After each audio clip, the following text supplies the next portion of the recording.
우리 다 같이 찬송가 400장을 부르시겠습니다.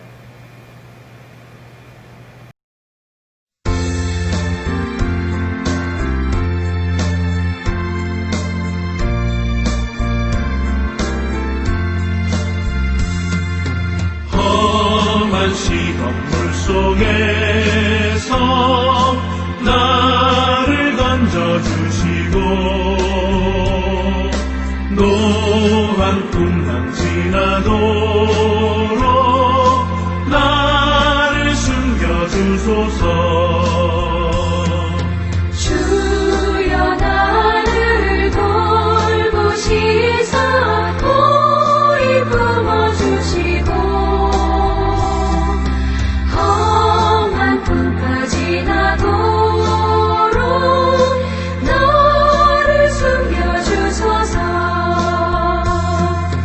권세 능력 무한하사 모든 시험 이기고 풍랑까지 다스리는 주님 앞에 비오니 주여 나를 돌보시사 고이 품어주시고 험한 풍파 지나도록 나를 숨겨주소서.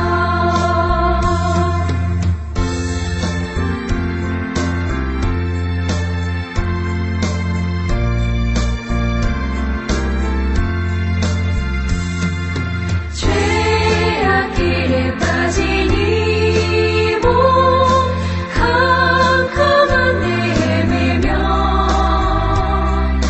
부르짖는 나의 애원 들으소서. 내 주여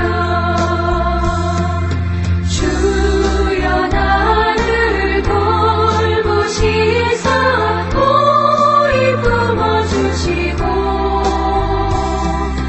험한 풍파 지나도록 나를 숨겨주소서.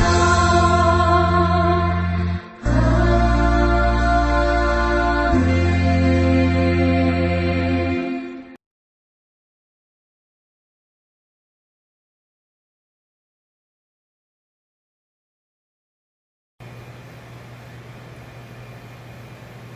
우리와 같이 기도하겠습니다. 우리가 하나님께 예배하는 날이 속히 오게 하옵소서. 우리가 주를 찬양하며 주님을 기쁨으로 맞이하는 날이 속히 오게 하옵소서. 우리의 마음속에 평안을 주시고 힘들고 어려운 모든 삶 속에서 주님을 바라보며 주의 말씀 가운데 순종하는 지혜를 얻게 하옵소서. 사람마다 지역마다 각기 자기 소리를 내며 물고 뜯는 이 나라를 불쌍히 여기시며 정치인들로부터 하나님의 백성들이 이르기까지 그 모든 이들이 주를 바라보는 온전한 때가 오게 하옵소서. 하나님의 뜻이 무엇인지를 분별할 수 있는 지혜를 주시어서 이 말세에 사람의 유혹에서 이기게 하여 주옵시고 악한 자의 꾀임에 빠지지 않도록 우리를 지켜 주옵소서.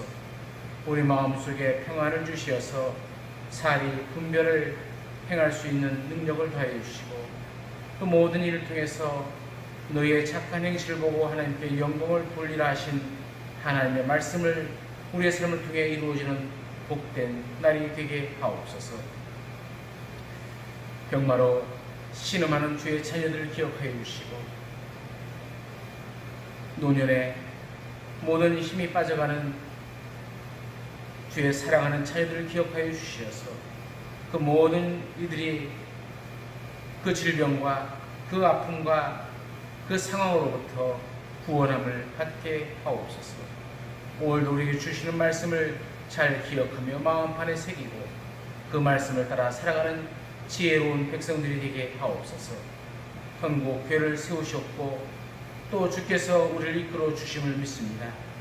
일꾼으로 세우신 모든 이들이 주의 일을 감당하기에 부족함이 없도록 도우시며 그 마음속에 무엇보다도 우선적으로 하나님의 뜻을 따라 하나님의 일을 행할 수 있는 지혜를 얻게 하여 주옵소서. 오늘도 우리에게 주시는 말씀 은혜 받게 하여 주시고 말씀을 통하여 우리가 새 힘을 얻게 하옵소서. 오늘도 우리 가운데 함께 하시는 예수님의 이름으로 기도드리옵나이다. 아멘. 오늘 우리에게 주시는 우리 주님의 말씀은 요한복음 20장 19절에 있는 말씀입니다. 말씀을 봉독합니다. 이날 곧 안식 후 첫날 저녁 때에 제자들이 유대인들을 두려워하여 모인 곳에 문들을 닫았더니 예수께서 오사 가운데 서서 이르시되 너희에게 평강이 있을지어다. 아멘. 기독교의 기본 신앙은 예수 그리스도의 부활에 근거하고 있습니다. 이 땅에 수많은 종교가 있지만 기독교에만 하나님의 창조가 있고 예수 그리스도의 부활이 있죠. 불교에서는 석가탄신일은 있지만 부활절은 없습니다. 석가는 죽었고 부활하지 못했기 때문이죠. 유교에도 부활절이 없습니다. 유교는 죽은 자에 대한 예를 말하지만 부활에 대해서는 침묵합니다. 공자님은 죽었고 다시 살지 못했기 때문이죠. 그러나 예수님은 성경대로 죽은 지 사흘 만에 다시 살아나셨습니다. 스탠리 존스는 미국 감리교 선교사로서 인도에서 선교 활동을 하신 분입니다. 어느 날 스탠리 존스 선교사가 노방전도를 하고 있는데 이슬람교도 한 사람이 이렇게 외쳤습니다. 우리는 당신네 기독교인들이 가지지 못한 것을 가지고 있어. 그게 뭡니까? 그래서 그가 이렇게 대답합니다. 우리는 메디나에 가면 마호메트의 무덤이 있어서 정말 마호메트란 사람이 있었다는 것을 알 수가 있어. 하지만 당신의 기독교인들은 예루살렘에 가면 빈 무덤밖에 볼 수 없지 않소. 스탠리 존스 선교사는 그의 말에 이렇게 답변했습니다. 고맙습니다. 당신 말이 사실입니다. 그것이 바로 기독교와 다른 종교의 다른 점이죠. 예수님은 부활하셨습니다. 그래서 우리에게는 빈 무덤밖에 없는 것입니다. 그렇습니다. 기독교 신앙은 예수님이 부활하셨다는 분명한 역사적인 사건 위에 서 있습니다. 부활이 없다면 기독교도 없는 것이고 부활이 없다면 기독교도 다른 종교와 다를 바가 없는 것이죠. 막달라 마리에게 먼저 보이신 주님, 예수님께서 부활하시던 그날 아침에 막달라 마리아가 예수님을 처음 목격합니다. 기뻤습니다. 제자들에게 전했습니다. 부활하신 예수님을 처음 만난 그 기쁨, 오늘 요한복음에 보면은 막달라 마리아가 그 기쁨의 현장 속에 있는 모습을 보게 되어집니다. 마리아라, 마리아라, 마리아야 라고 예수님께서 부르신 그 부르심이 부활하신 첫 번째 주님의 말씀이었죠. 그리고 예수님은 제자들에게 나타나셨습니다. 부활하신 예수님 그날 저녁 제자들에게 오신 겁니다. 오늘 본문 19절은 그것을 얘기하는 겁니다. 이날 곧 안식 후 첫날 저녁 때에 제자들이 유대인들을 두려워하여 모인 곳에 문들을 닫았더니 예수께서 오사 가운데 서서 이르시되 너희에게 평강이 있을지어다. 제자들이 모인 곳에 부활하신 주님이 나타났어요. 사실 제자들은 두려워하고 있었습니다. 예수님을 못 박아 죽인 유대인들이 로마 정부와 함께 그들을 잡을 것이라는 소문이 다 온 동네에 퍼져버렸죠. 그래서 제자들은 모인 곳의 문들을 다 닫고 숨어 있습니다. 특히 본문에는 모인 곳의 문들을 닫았더니 이렇게 얘기합니다. 그런데 이 말은 복수로 되어 있습니다. 이것은 2중, 3중으로 문을 걸어 잠궜다는 얘기입니다. 문이나 문은 다 닫고 다 잠궈놓고 그리고도 두려워 떨고 있는 것이죠. 그런데 바로 그곳에 예수님께서 찾아오셨습니다. 문을 두드린 것도 아니었습니다. 누가 문을 열어준 것도 문을 부수고 들어온 것도 아니었습니다. 그냥 제자들 가운데 우뚝 서 계십니다. 어떻게 그럴 수가 있습니다. 시 공간을 초월하시는 부활의 몸으로 오신 거지요. 그래서 깜짝 놀랍니다. 처음에 그들은 자기들이 보는 것을 영으로 생각했다라고 누가복음 24장 37절에는 얘기합니다. 사실 점잖게 표현해서 영으로 생각하는지라라고 한 것이지 우리말로 쉽게 말하자면 귀신이다 그 얘기입니다. 그래서 주님은 못 박힌 손을 제자들에게 내밀며 보여주셨습니다. 십자가에 못 박히신 바로 그 예수님이 맞다는 것이죠. 그리고 주님은 제자들에게 말씀을 하셨습니다. 부활하신 예수님께서 제자들에게 어떤 말씀을 하셨겠습니까? 그 첫 마디가 평강이 있을지어다 그 말입니다. 주님께서 많고 많은 말들 중에 너희에게 평강이 있을지어다 라고 말씀하신 거예요. 주님이 이 말씀을 한 번만 한 것이 아니라 오늘 우리가 읽지는 않았지만 21절에도 재차 너희에게 평강이 있을지어다 말씀하셨고 26절 후에 보면 여드레 후에 나타나셨을 때도 똑같이 너희에게 평강이 있을지어다 라고 말씀하셨습니다. 왜 부활하신 주님이 반복적으로 평강이 있을지어다 라고 말씀하셨을까요? 당시 제자들에게 가장 필요했던 것이 평강이었기 때문입니다. 생각해 보십시오. 제자들의 마음이 얼마나 복잡하고 불안했겠습니까? 한편으로는 너무 면목이 없지요. 예수님께서 잡히시던 밤에 뿔뿔이 다 도망갔어요. 그것뿐만 아니죠. 예수님께서 십자가에 달려 고통당하는 그 현장에 가보지도 못했고 가냘픈 여자들과 이름 없는 제자들 아리마대 요셉과 니고데모가 장례를 치를 때에도 그들은 얼굴 한번 내밀지도 못했습니다. 얼마나 죄송했겠습니까? 또 다른 한편으로는 그들은 유대인들에게 붙잡힐까 두려워하고 있었다는 것이죠. 예수님 다음에는 자기들 차례일지도 모른다는 그런 생각이 그들을 잡아먹어버린 겁니다. 그래서 그들은 모인 곳에 모든 문들을 겹겹이 잠그고 숨어 있었던 것입니다. 그런 제자들을 찾아오신 주님은 따지지도 책망하지도 않고 오히려 한없는 용서의 마음으로 너희에게 평강이 있을지어다 라고 하신 것이죠. 저는 오늘 우리 형곡교회 성도들도 너희에게 평강이 있을지어다 라는 이 주님의 음성이 듣기를 간절히 축원합니다. 사실 요즘 얼마나 불안합니까? 코로나19 전염병 때문에 불안해서 밖에 나오는 것도 조심스럽지 않습니까? 혹시 오늘도 우리가 이웃들과 삶 속에서 이렇게 불안하신 분들이 있다면 주님께서 주시는 평강이 여러분 가운데 있기를 간절히 축원합니다. 사실 세상은 늘 불안하죠. 세상 그 무엇도 우리를 완벽하게 지켜주지 못하기 때문에 그렇습니다. 어느 일간지에 따르면 우리나라 청소년 10명 가운데 6명이 그리고 성인들은 10명 가운데 4명꼴로 우리 사회가 불안하다고 느낀다고 합니다. 청소년들은 학업 문제와 미래의 진로 문제를 가장 큰 불안으로 지목했고 성인은 노후 준비 부족과 취업 또 경제적 문제 때문에 불안하다고 이렇게 얘기를 합니다. 불안의 이유가 어디 그것뿐이겠습니까? 정치, 경제, 외교, 치안, 건강, 노후 다 불안합니다. 북한의 핵 위협과 또 이상 기온, 지진, 미세먼지도 우리에게 불안을 주고 있죠. 더군다나 에볼라, 메리스, 사스 또 올해 같은 코로나19 같은 세계적인 전염병도 우리를 불안하게 만듭니다. 언제쯤 이 코로나19가 끝날까요? 어떤 학자는 이런 바이러스에 의한 전염병, 이 팬데믹은 매년마다 반복될 가능성이 있다고 합니다.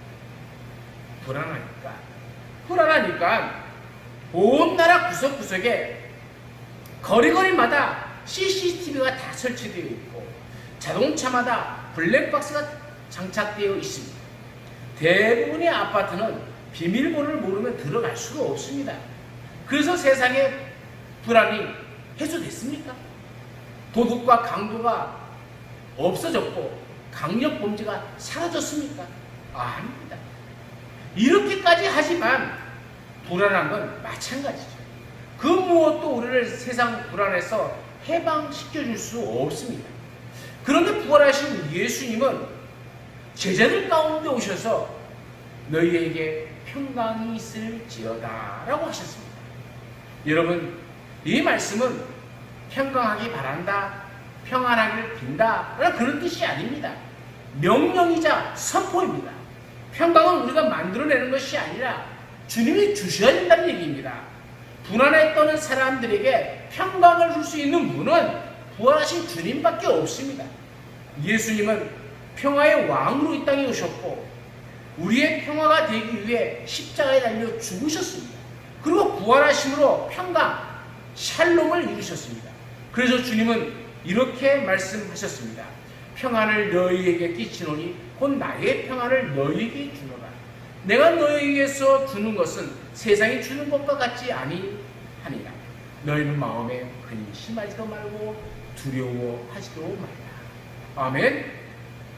혹시 불안한 마음으로 사회 활동을 하셨다거나 염려와 걱정으로 혹시 이 예배의 자리에 앉아 계시고 이 예배의 영상을 보고 계신다면 오늘 그런 모든 분들에게 부활하신 주님께서 너희에게 평강이 있을지어다 하신 말씀을 여러분 귓가에 꼭 들려지고 그 주님이 주시는 평강이 여러분 심령 속에 넘쳐 흘러서 여러분의 마음에 평안을 얻으시고 주님이 주시는 그 기쁨으로 오늘도 강건하게 승리하시는 복된 날이 되어지기를 간절히 축원합니다.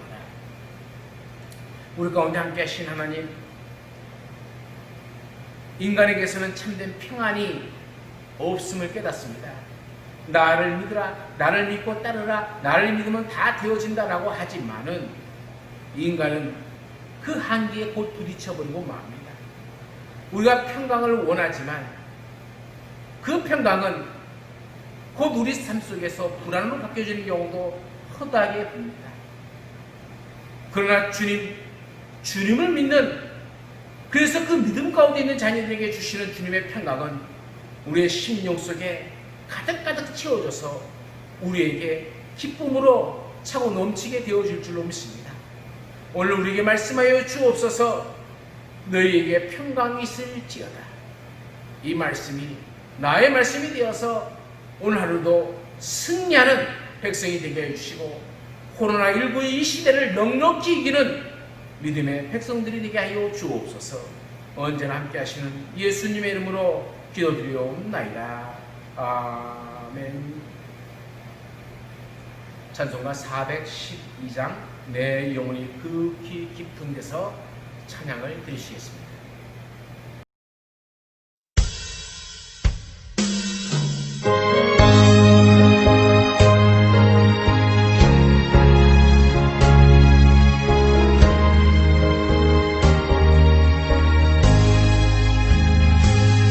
내 영혼의 극히 깊은 데서 맑은 가락이 울려나네. 하늘 곡조가 언제나 흘러나와 내 영혼을 고이 사네.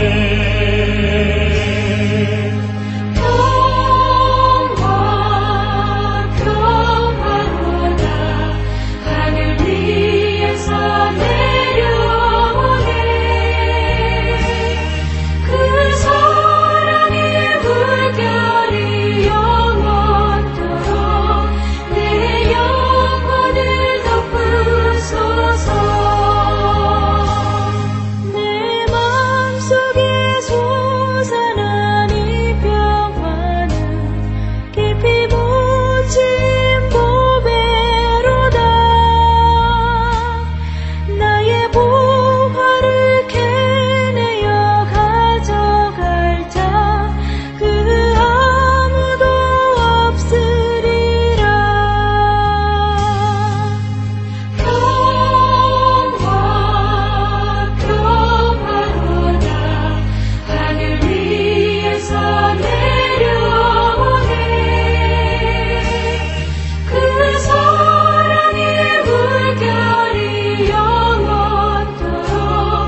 이 땅 위에 험한 길 가는 동안 참된 평화가 어디 있나. 우리 모두 다 예수를 친구 삼아 참 평화를 누리겠네.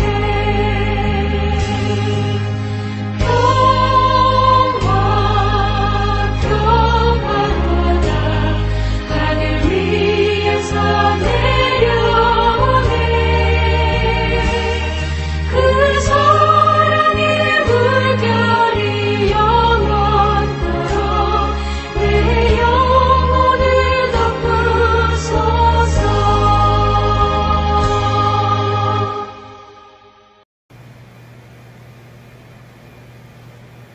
부활하신 주님께서 제자들을 찾아오셔서 너희에게 평강이 있을지어다 말씀하신 그 평강이 우리의 심령 속에 차고 흘러 넘쳐나서 우리의 심령에 평안을 얻게 하여 주시고 우리를 통하여 이웃과 사회가 평안을 얻는 복된 나라와 민족이 되게 하옵소서. 이 사명을 가지고 세상을 향해 나아가는 주의 자녀들 머리머리 위에 가정 위에 기업 위에 우리 주 예수 그리스도의 한량없는 은혜와 아버지 하나님의 그 크신 사랑하심과 성령님의 교통하심의 역사가 영원토록 함께 있을지어다. 아멘.